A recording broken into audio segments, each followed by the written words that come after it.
taking a chance.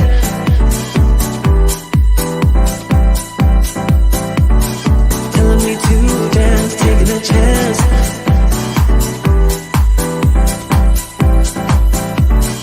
Telling me to dance, taking a chance.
I did it again. I missed the smooth transition going from the introduction to me, but happy Saturday, everybody. I am so happy that you could join us today. It is a bitterly cold day here in Maryland, but the good news is we're less than 2 weeks away from a new administration in the White House, so it doesn't matter how cold it is. Woo! All right, we have got a great show for you today. I am super excited to introduce you to my two guests on today's show. Michele Bettencourt is the executive chairperson of Corelight Inc. She is an emerging leader, Corelight is rather, an emerging leader in the network detection and response market. Michele is also a published musician. She is somebody who has been in the Valley, in Silicon Valley, in the tech world for decades, usually serving as the CEO or chairperson. But mostly back then, she was known as Anthony Bettencourt. I am super thrilled to bring Michele into the stream. Good morning, Michele. How are you? Good morning. Good to see you. I seem so old when you say decades, but thank you. Oh, it's you and me both. What can I say? We're seasoned. We're seasoned professionals. I love that. Then happy Saturday to you. And it's pretty brisk out here in California as well. Not as brisk as in Maryland. Okay, terrific. Well, I want to introduce our second guest. Shannon Whittington is an RN, a nurse, MSN CCM LGBTQ, who helps organizations create LGBTQ inclusive work environments. She can also explain what all those letters mean in following her name. Shannon, good morning. How are you? I'm doing fantastic. So great to be here with you and Michele. Hi, Shannon. How are you? Excellent. Well, and what's it like in New York today? Brisk, like Maryland, very brisk. I walked my dog this morning. I was like, ooh. So our topic, as I've been promoting it, is for LGBTQ professionals and how to create an inclusive work environment for those who are running those companies and how to find those inclusive environments as an LGBTQ job seeker and professional. And I just want to share with you some very quick thoughts. And my husband and I earlier this week finished watching a series that I'm sure you've already seen called Angels in America. Tony Horowitz wrote this Pulitzer Prize winning play, which is just a magnum opus. And then it was turned into a movie, into a 6-part series. And it really documents what it was like as a mostly gay men in this country in the United States during the 1980s when AIDS, when the HIV epidemic was rampaging. And I thought, that was one plague that we were dealing with in this country for the gay community. And today we have another plague, and that is the discrimination that exists against LGBTQ people. And I'm just so grateful to the two of you for coming on to address, to answer questions, and also to talk about how we can really make this an easier experience for LGBTQ professionals who, and I was going to say, Michele, you worked in Silicon Valley during all this period.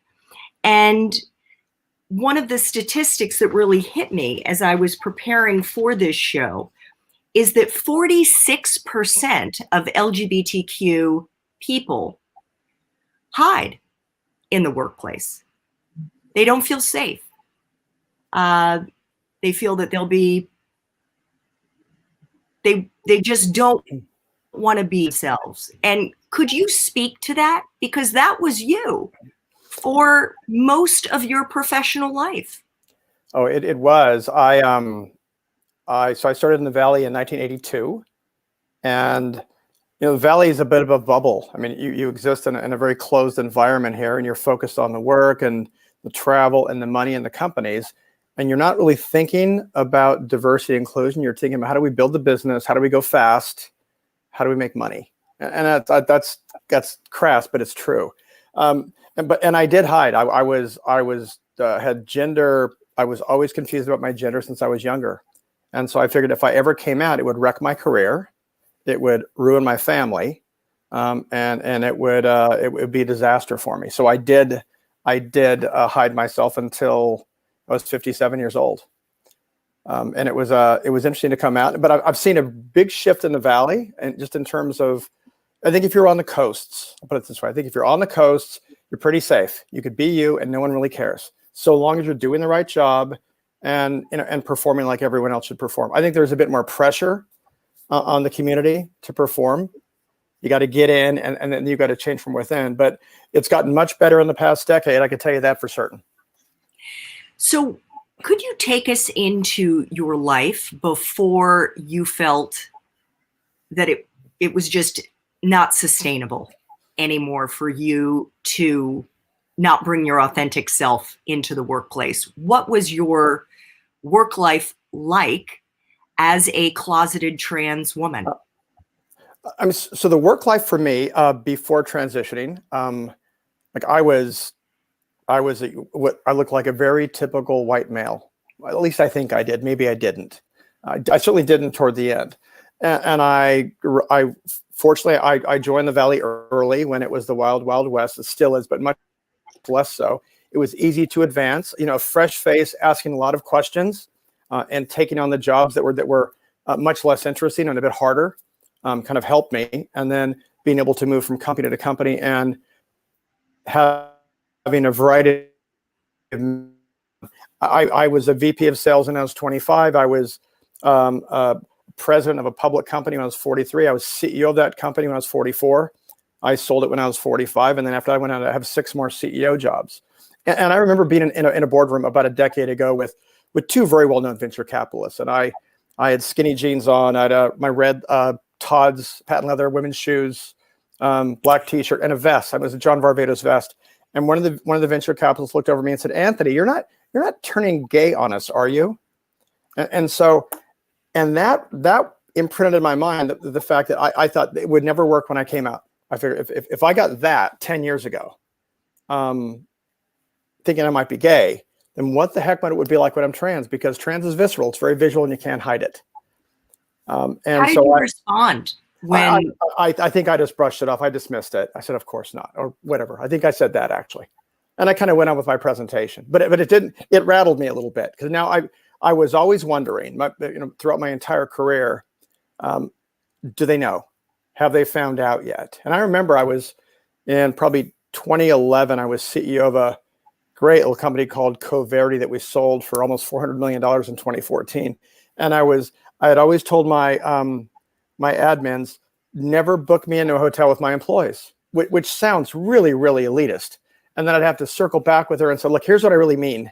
I'm this, when she was shocked, but she was great. And so I just don't want people to see that because I don't want to unnerve me or them. I remember being in an elevator at the Sir Francis Drake in San Francisco and realizing that one of my employees was there. And he said nothing. And about 3 months later, he made a comment. And it wasn't a bad comment at all. But you're forever hiding, forever worried about being found out. It's compounded with me because when I was young, I dropped out of college. And so I always had a little bit of imposter syndrome where I felt I was never good enough to be in the job I was in. And at some point, someone's going to tap me on the shoulder and say, you're not qualified to do this job.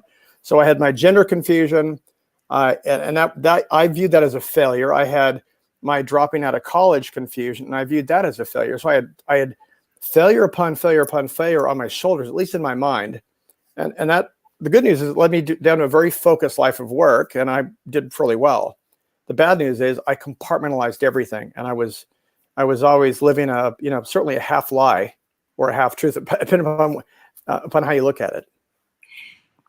You also have shared, and I should say I had the honor of interviewing you, gosh, almost a year and a half ago on the Time for Coffee podcast. And check out episodes 144 and 145 because Michele goes into much more detail about what she did in her work life and how she transitioned, and it's really fabulous. And in fact, Michele, you should know, they continue to be two of the most popular Time for Coffee episodes out of the almost 700 that I've dropped. So amazing. You have shared the dual life that you lived. Could you elaborate on that? Of course. So I would fly into a given city. I was CEO of a public company. I mean, I did this as Verity was public. We sold that in 2005. Coverity was private. I was there for 3.5 years running that. Imperva, my last company, was by the time we sold it, it was a $350 million public company on the NASDAQ. I moved us from the NYSE to the NASDAQ, which means I had a chance to open both, which was pretty neat.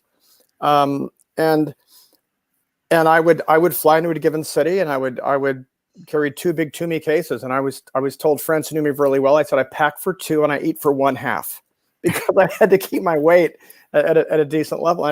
I'd shower, I would change, and I would go down to the bar and work. And early on, I had wigs, and I probably I don't even know how. And on occasion, I'd have individuals come up and want to talk, and it'd be sometimes good, sometimes bad. And then I would end. I'd go back to my room. I'd shower, and I'd put everything away, and I'd go back to work the next morning in a suit. And I did that forever.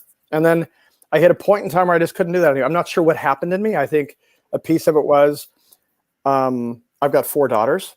I've been married twice. My wife and I have never been married for almost 28 years. So we survived my transition, which Karen's one of the most amazing women I can ever imagine knowing, let alone being married to her and being so happy. And we have 4 daughters, and I wanted to wait until my daughters could get to an age where they might understand.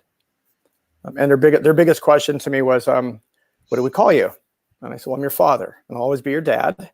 And I'll always be my wife's husband, because that's how we started out. But it was really, really tricky going back and forth. And you got a context switch back and forth. And sometimes I'd get confused. Sometimes do I have any mascara on? All the things you think about when you go off to work, wondering, how do I look? And am I giving any signs of, so-called weakness? So it was, I'm a real lucky individual in life. And so I never look back at this time as a disaster or so hard, because my God, I've been blessed with everything. It was just how my life ran at that point. Shannon, you have been in the LGBTQ space as a professional for how many years now? Well, I've been working exclusively in this space for about 5 years, but I'm a part of this community as well. I'm a cisgender gay woman. I've been with my wife for 21 years. And much like Michele had to hide as a gay woman, you mentioned at the top of the hour, 46% of us hide in the workplace. And that's true because we're afraid that we're going to be discriminated against. We're afraid that we're going to be passed over for promotions. And although, people might say, oh, that doesn't happen. It happens. It really does. But when you're in an environment like Michele was talking about, and you can't be your full self, you can't bring your full self to work, and having worked in organizations that are friendly as opposed to those where I've had to hide, I much prefer the latter. And in your work, I mentioned all the letters after your name. Can you first of all explain what all the letters mean? And you specifically work within the trans community, helping the transitioning process. And you mentioned to me when you and I spoke on the phone earlier this week that the trans community is a spectrum. It's a broad spectrum. Yeah, it really is. The letters are changing a lot. On TikTok, they call it the alphabet mafia. So you can have LGBT, LGBTQIA, LGBTQ+. And what I like to say is it's whatever that definition is for that person, But generally speaking, L stands for lesbians, two girls together, G for gay, which means people who aren't straight. And I call myself gay. B for bi, when people who may be attracted to, either girls, guys, trans people, doesn't matter. Trans people who have a disagreement with their assigned sex at birth. And then you have Q, either for queer, which could mean whatever that person thinks it means. They could be attracted to anyone. I for intersex, people who may be born with both sex characteristics, XY chromosomes, gonads, testes, ovaries, and A for asexual. So it's a linguistically fluid language. It's always changing, like every 3 to 5 years. And what's cool today may not be cool tomorrow. Cool may not even be cool. Queer used to be pejorative back in the day. Now it's since been reclaimed. So I always look at it as how do people identify that letter for themselves, and some of them just don't like to be put in a specific box. Like for me, I prefer gay instead of lesbian. So and also the letters after your name, the nurse, and then what do all those others all the other letters mean? Yeah, a lot of people always ask that question. It's a good question because in nursing, that's like how we show what our specialties are.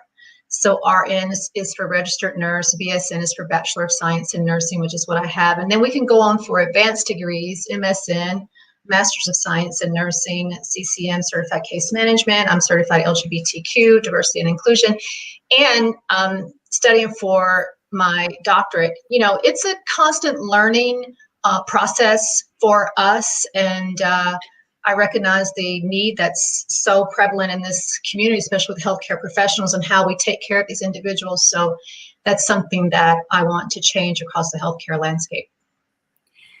Michele, thank you so much for that, by the way, Shannon. Michele, could you speak to the experience that you had before you left your last firm?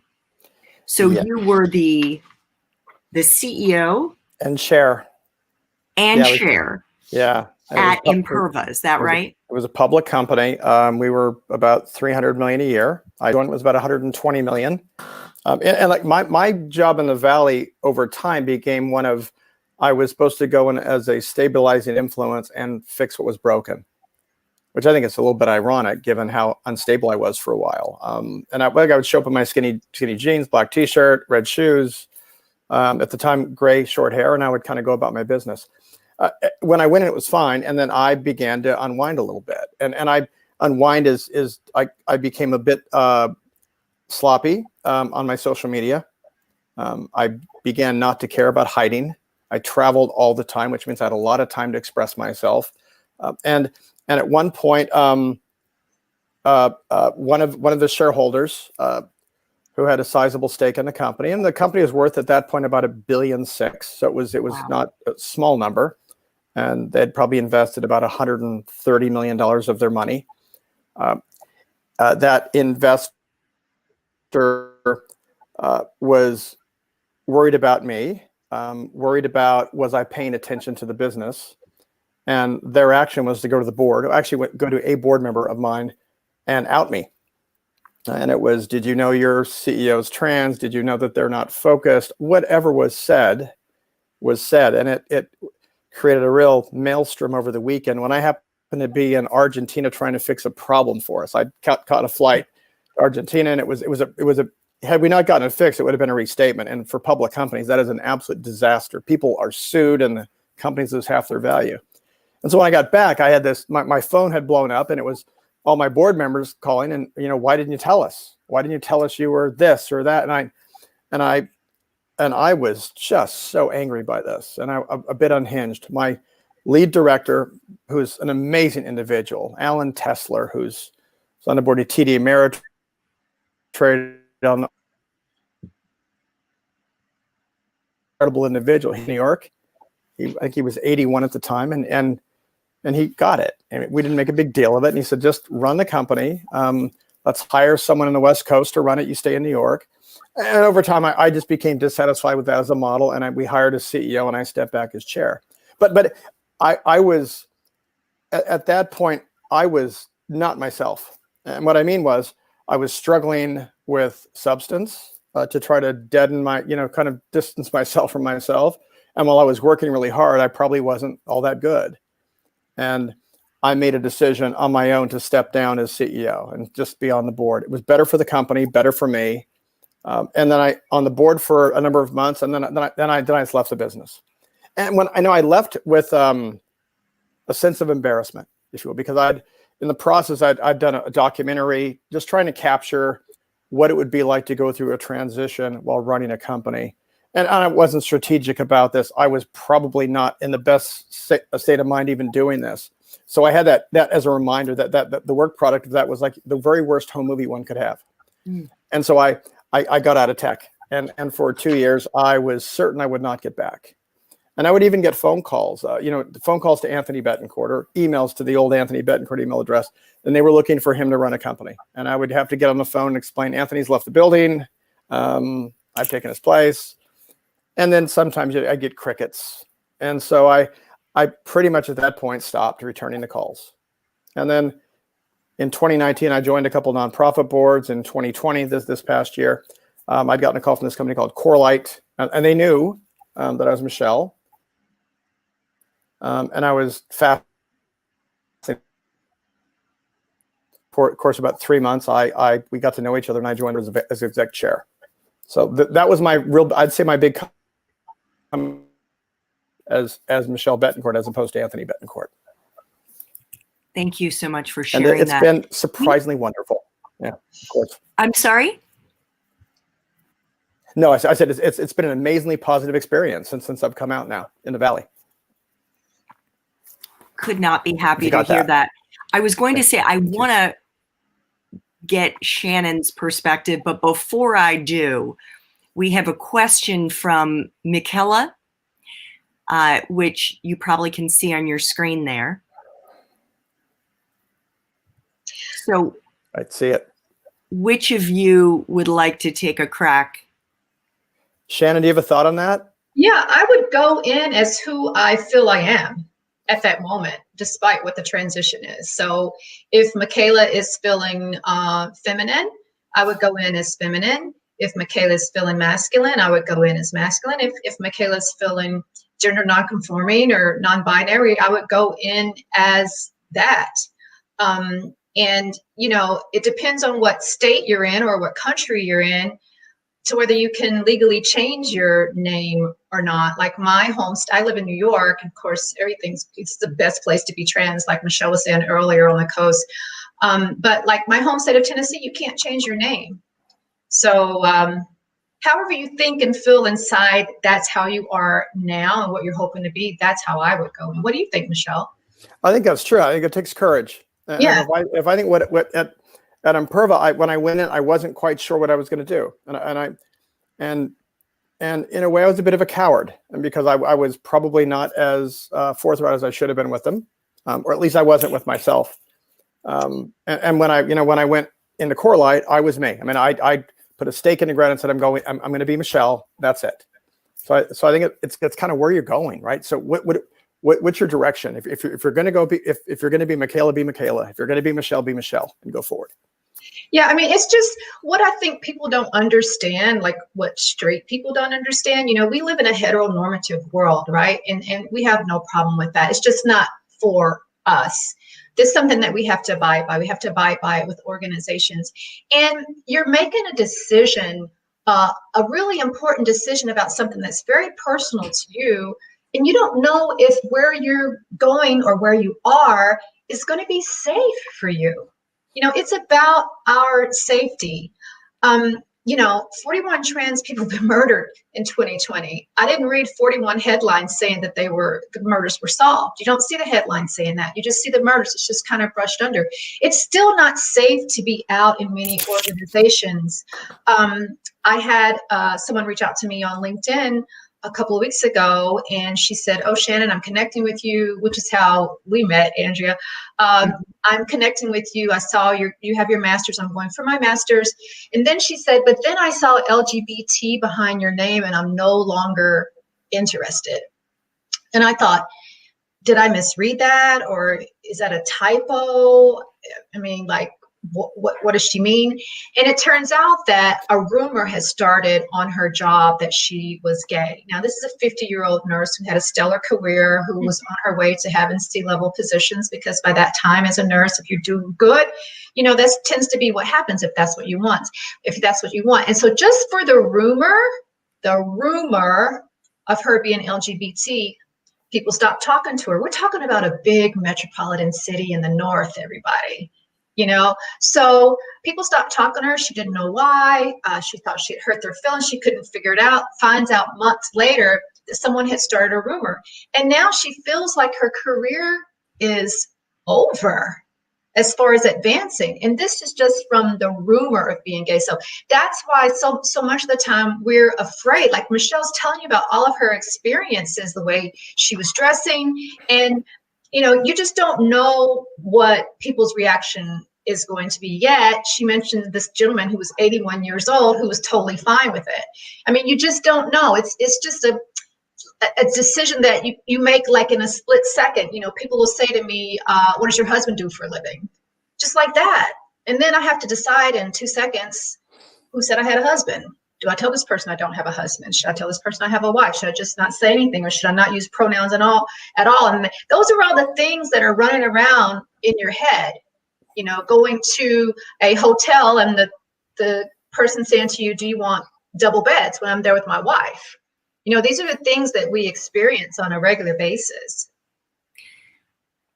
Many of the questions we'll be getting have to do with what it's like and how to find, I should say, inclusive work environments, those where LGBTQ professionals can bring their authentic selves into the workplace. However, we do have a question from or at least we did, here it is, which has to do with more, it seems like it's more of a just everyday dealing with biphobia type of question. So what would you say to Ambi's question? You want to take that one, Michele? I think you started to say something anyway. Yeah, so I guess I'd ask Ambi, does she work in a safe environment? I mean, I mentioned the tech bubble I exist in, and tech is, you know, while it is a nationwide industry, it's heavily weighted in the Silicon Valley and Austin and New York and Boston and large metropolitan areas where I could be me now and it's fine. It doesn't seem to matter. So it all depends where I guess the sad part is it depends what environment Ambi's in. But it seems like Ambi wants people to know, because she wants to give some subtle, and I'm assuming your pronouns are she wants to give some subtle signs that she's part of this community. And she's saying, like, what can I say that kind of gives some hints around that? You can be the ally. You can be the voice. I wear a little, I should have it on now, I wear a little pride pin. It has the pride, well, you can see all my flags here. Someone commented on that. Thank you for that. I wear a little pin like that. That opens up a lot of dialogue. That opens up a lot of dialogue with my patients. So you can kind of get a feel for where people are with it in just regular conversation. And I would kind of start there, Ambi, and see how it goes. Here's the thing, and I think this is really interesting. Who you think won't have a problem with it has a problem with it. Who you think wouldn't have a problem with it has a problem with it. I mean, you just don't know. You really don't know. Yeah. I remember when my best friend came out to me that she was bi. We were standing waiting for the bus on 66th Street, and she just kind of said it. And I was like, did she just say she was bi? You know? And hey, cool, whatever floats your boat, right? You be you and me be me, as my mom says. But I wish you luck with that, Ambi. Hit me up on LinkedIn and let me know how it goes. Yeah, the responses are always different. I remember I was staying at a hotel in New York, and I was at the bar, and I knew the bartender really well. And the gentleman sat down, bartender knew him, and it was a Republican in California who was the one Republican on Gavin Newsom's re-election committee, or election committee for governor.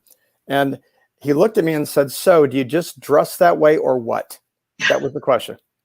And it was rude, but he wasn't trying to be officious. And after about 10 minutes, I said, "Look, fine. Here, I used to be this person, and I'm 60, so I spent 57 years of my life as Anthony Bettencourt. I know it's a dead name thing, but hell, it was most of my life." And he looks at the picture and says, "Oh my God, I invested in your company, Verity." And all of a sudden, he was my best friend. So all of this meant nothing then. And we had a really interesting discussion about work and about investing. But I kind of had to break the ice somehow. And I would do that a lot, by the way. I remember a number of folks sitting down and asking questions. And if I said, "Look," I remember one time someone asked me if I was a prostitute. I was in Vegas. And he was a guy from Connecticut, leaned over very quiet and said, "Can I ask you a question? Are you a prostitute?" And I said, "Well, sort of. I'm CEO of a public company." And Good one. And he was incredulous. And I said, "No, here's my LinkedIn." And that was that. And I kid you not, about 3 years later, he reached out on LinkedIn. We talked on the phone. He was upset. He said, "Look, you're the only person I could think of. Our only child came to us and is trans. So his son was becoming his trans daughter. He didn't know who to call. He called me." So you never know. You just never know. Yeah. Oh, what a story. Thank you so much for sharing that, Michele. So I think we have, okay. So we got a little after there. One of the things, as I was preparing for this show today, I was doing a little research. And in fact, I then found out it was in one of the stories that Reuters did about you, Michele, when you became executive chairwoman of Corelight. And the fact is, the Human Rights Campaign Foundation has a corporate equality index in which it has the ratings for workplaces on LGBTQ equality, which I think is fantastic. And their first report came out in 2002. They put it out every year. And back then, in 2002, there were only 13 companies that met that. And then in 2020, I believe there were 68 that met it all across the board, 100%. But I'm going to post the link to that report in comments. And by the way, that's what I'm doing when I look down at my phone to see what questions folks are asking and to comment on them. So I hope you don't, I apologize if anybody thinks I'm being rude. That is why I'm looking away. But what is your sense, Michele out in Silicon Valley and Shannon in New York, and as somebody who is in this world, about where the trends are in terms of diversity and inclusion, and not just the words, but really matching the actions to the words? Michele, she said I'll just make a couple comments if I can. Okay, I'll start here. Look, there's definitely a movement to try to promote D&I, and it comes in very different flavors. You've got a lot of executives who want to be compliant, and I'm very wary of that. That's the tick box solution to me. So it's more or less cosmetic as opposed to substantial. I talk to a lot of there's a lot of companies now, because of NASDAQ changes in their proposed board structure based upon diversity inclusion and even California laws. There's a lot of movement now to try to attract a more diverse board. I really do my best to stay away from those companies that are just looking to tick a box, because I don't want to be involved in that. I've had enough boards of my own. For example, as most boards in the Valley are male dominated, and when you bring the first female onto a board, she's largely forced to act like another man. She has to be part of the boys group to get through, to have opinions, and to be listened to. You bring a second woman on that board, all of a sudden there's a little bit of a difference. There's strength in numbers. You bring a third, and suddenly you have an integrated board. And so I think with diversity inclusion, it's very much that way. You've got get the first person in, and you have to make sure they're successful and treat them well.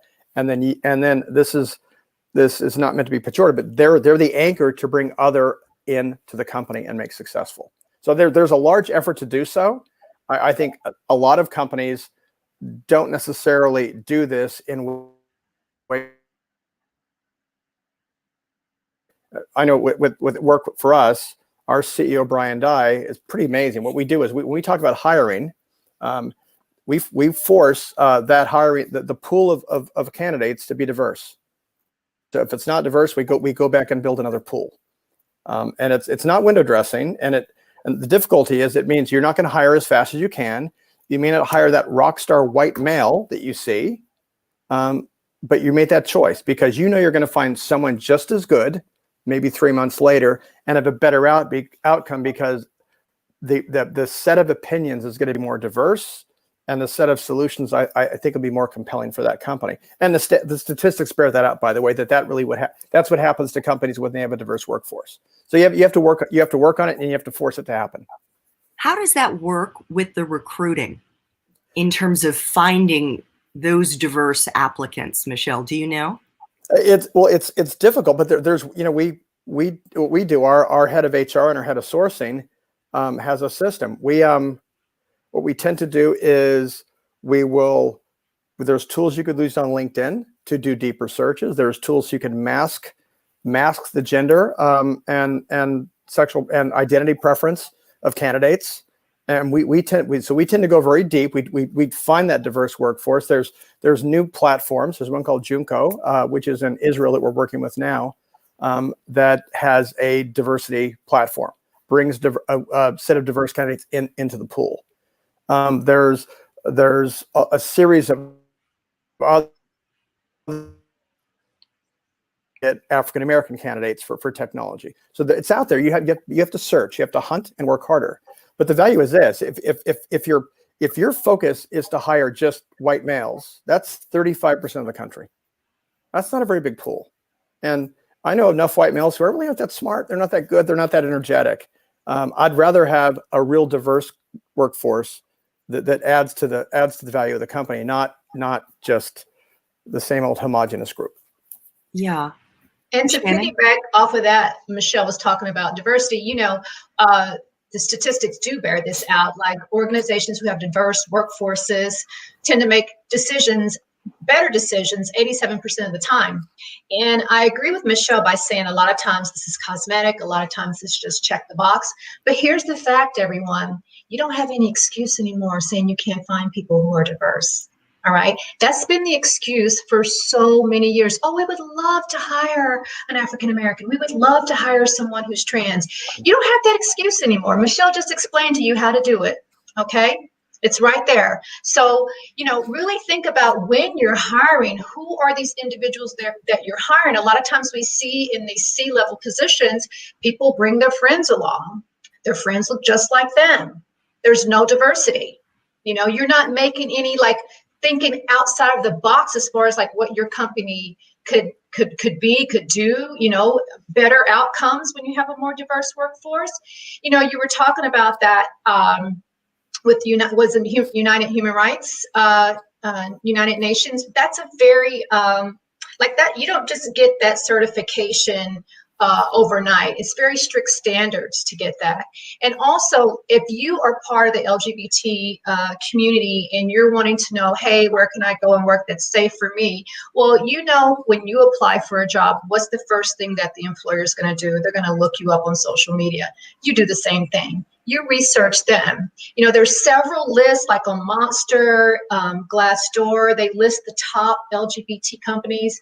I think Monster even goes into the different sectors. So you can really see in finance, these are the companies, and healthcare, these are the companies, and really research. And then, see if they're taking it beyond the cosmetic, as Michele says. Yeah. Did they just slap a picture up there and that's it? Show me the diversity in your board. Show me the diversity in your C-suite. Just don't stick up a picture and call it a day. I gave a talk to a really big organization, it's a national organization, speaking about LGBT inclusion in the workplace. And they had hired a D&I person. She was amazing, but they wouldn't let her implement anything.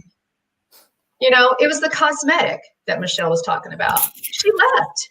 She's like, they just hired me to fill the tick box, but they're not letting me do anything. And she went on to work at this really great company now and doing a lot of amazing things. But, it's about belonging, feeling like you belong in this organization. It's like they say diversity and inclusion is being invited to the dance, but inclusion is being asked to dance.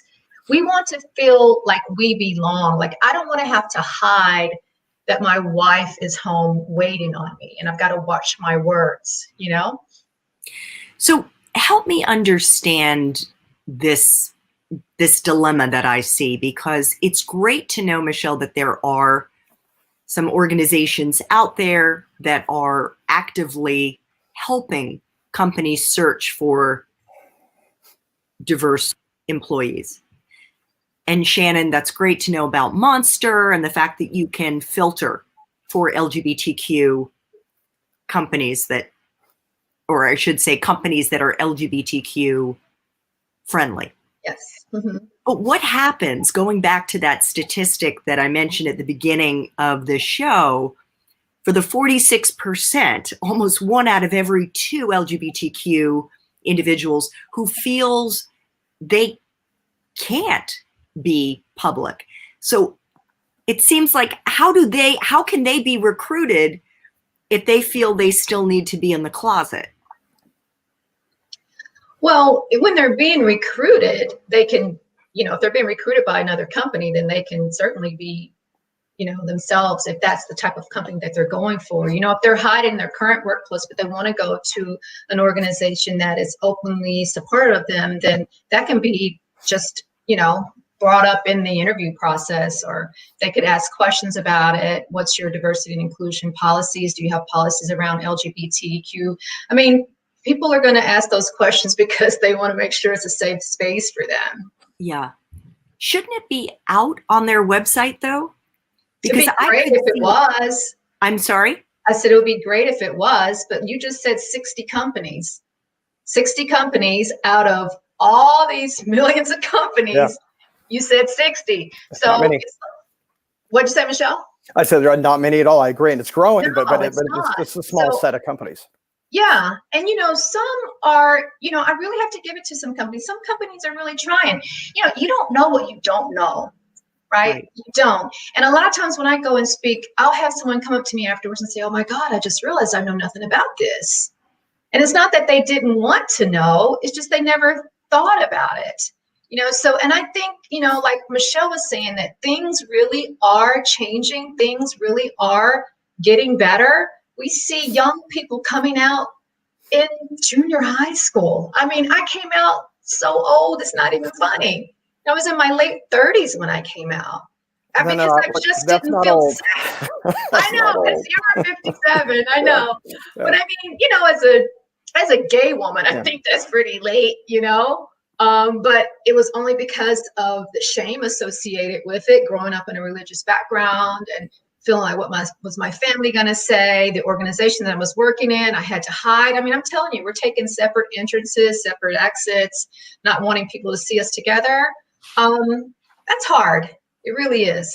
Michele, what is Corelight doing with regards to, I mean, do you know if there are any D&I policies or frameworks that are on your website? Geez, I should look on the website. I believe there's some on the website, but I'll go back to our recruiting. Unless we have a diverse pool, a diverse pool of candidates. So if the top 3 candidates for a role, if we don't have diversity, we reconstitute the pool. And so that means we put roadblocks in place so we don't get lazy. And that is, we talk about that in E-team meetings. As exec chair, I'm not an operator in the company, but I do have the luxury on occasion of sitting in leadership team meetings. And it's an active point of discussion. Part of this is like, I think there's a courage issue on both sides, and there's a tone at the top issue on both sides. If as a gay or trans individual, you're starting to feel confident with yourself, comfortable in your own skin, a clear, happy head, you'll approach the world differently. And I know when I wasn't that way, that I was a bit of a disaster, and it took me a while to work through it. And so it takes courage on one end, and the other end, it takes courage on the company's end. When I was interviewing here, I remember being on an interview cycle with one of the board members, and I was being very cautious about this. And I said, like, I don't know what the blowback is going to be for Corelight of announcing a trans woman executive chairwoman. I warned them. I said, it could be nasty. I just don't know. And one of the board members in this very conversation, when I'm trying to get the job, but I'm also trying to be honest with them, they said, well, if certain customers have a problem with it, then maybe they shouldn't be our customers. And if certain employees have a problem with it, maybe they shouldn't work here. That's what they said. And so so the company itself is so courageous in taking this step. But like I don't want to be subservient in this conversation, but it was a big step for them. It was a big step for me. And the response has been, because I'm positive, I'm confident about it. I don't lead with I'm trans. I lead with I'm exec chair. Maybe trans. So that's trans to me is an attribute. Like, I've got brown eyes and I could never hit a curveball when I was in Little League, right? It's something about me, but it's not everything about me. That's how I feel too. It just happens to be a part of who I am, but I don't lead with being a gay woman. I lead with being a woman who happens to be gay. And it also, depends on your confidence level. At some point, I just really didn't care what people thought anymore. I got outed at my last company. I wasn't, going to make an announcement. Someone made the announcement for me, and people just didn't even care. I mean, some people raised their eyebrows and was like, oh, okay, but that was it. Nothing. It was actually great. So I really think it depends on how confident you are as a person as well. I think that's hard for a younger person, or at least my sense is that would be harder for a younger person, especially a college student. Oh, yes. Who is just starting their career, especially during an economic downturn like what we're experiencing here in the US, where jobs are even more scarce. Yeah, I totally agree with that, because I certainly wasn't confident as a younger person. That's why I would say research those companies, see what it looks like. And, make sure it's more than just a sticker and a flag, okay? Are they really walking the talk? That's the question. Yeah, as Sarah's comment on the screen is just that. It's just because the execs talk a good talk, it doesn't mean the company goes in that direction. So you've got to make sure it's not cosmetic. That's true. Yeah, got to make sure it's not cosmetic. Good point, Sarah. Michele, what is your advice for our young viewers who may want to break into tech, who may want to get into this world and thrive as an out LGBTQ professional? Well, number one, firstly, your skill set has to match the needs of the companies. So that you got to be clear about that. So if you're an R&D, if you're a software developer, if you're a tech writer, make sure your skill is applicable for that company.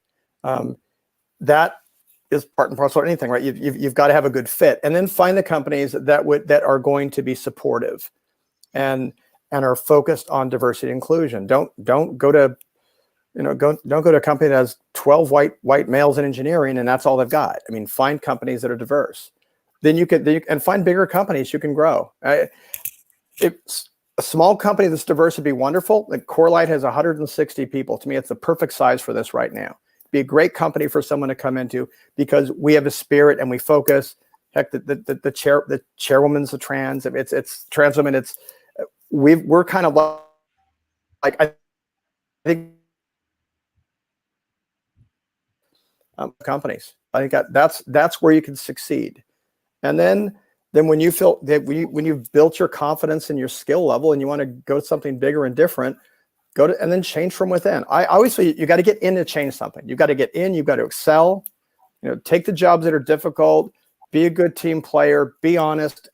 When you have a failure, and talk about your failure, don't run away from your failures. And I think part of there's a human behavior in jobs where people get ahead. And this is where I'm probably a bit out of step because for 57 years I was the white guy in the room, and now I'm no longer the white guy. But for me, I focused on being a top performer, working as hard as I could, and trying to get ahead. And it all worked. Now I know that had I come out as trans when I was 22, I would not have had this career. I get that, but I think it's starting to get different now. Where if you can get in and be yourself, and embrace yourself, and work hard and be positive, you'll do well. I mean, in those companies that will allow you to do so. Yeah, I'm curious. What has there been any blowback for Corelight?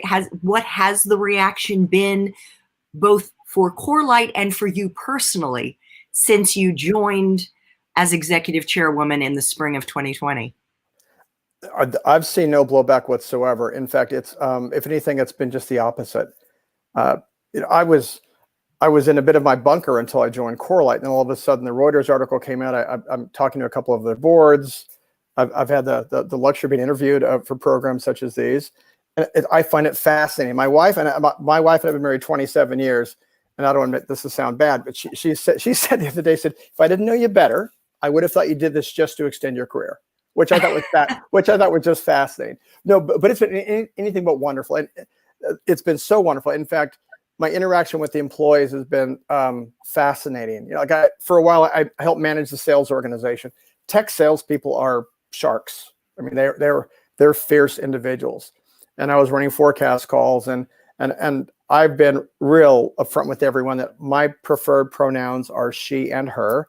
I said, but I'm the father of my daughters, and I'm the husband of my wife. So don't wrap yourself around the axle should you make a mistake. And on occasion, I've had people, they get excited and overjoyed. They say, "You're the man," and they didn't mean it in a bad way. And I said, probably in there somewhere, so don't worry about that. But it's been fascinating and wonderful. I've had just the best possible experience. So I've seen nothing negative.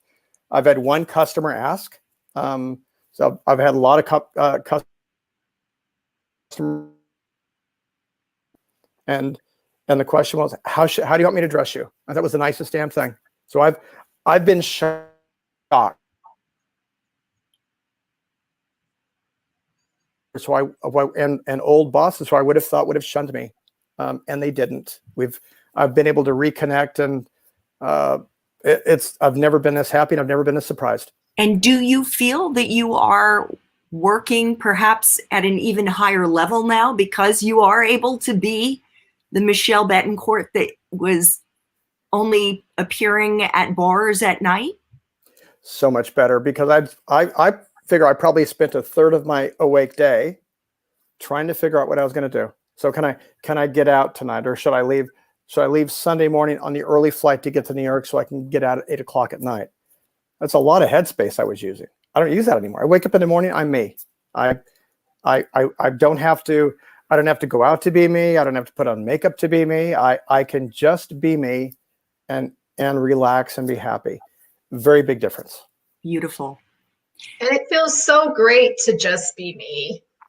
It just feels wonderful to be able to be that. And I think you're going to have a lot of people applying at your company on Monday.